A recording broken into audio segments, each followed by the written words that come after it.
రాష్ట్రంలో ఇవాళ వ్యవసాయ రంగాన్ని తీసుకోండి. 67% జనాభా వ్యవసాయం మీద ఆధారపడి ఉన్న నేపథ్యంలో ఈ 26 నెలలుగా కనీసం ఏ ఒక్క పంటకైనా కూడా గిట్టుబాటు ధరలు వచ్చాయా అని అడుగుతా ఉన్నాను.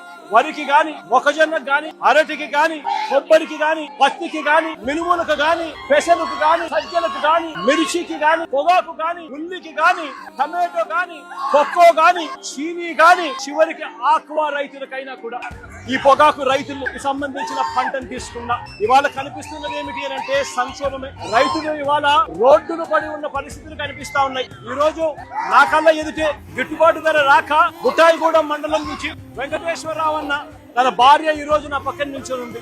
ఆ అన్నకు 2 భార్యలు ఉన్నాయి. 10 ఎకరాల సాగు, గిట్టుబాటు ధర రాక పంట అమ్ముకునే పరిస్థితి లేక ఆత్మహత్య చేసుకున్న పరిస్థితి నా కళ్ళెదుటే కనిపిస్తా ఉంది. ఈ అమ్మ ఆక్రందన వినేదానికి కనీసం ఒక ఎంపీ, ఒక మంత్రి, కనీసం ఒక ఎమ్మెల్యే కూడా వచ్చి పరామర్శించలేదు. వాళ్ళని రేట్లు అన్యాయంగా పడిపోతా ఉన్నా కూడా కనీసం పరామర్శ కూడా నోచుకోలేదు ఈ తల్లి.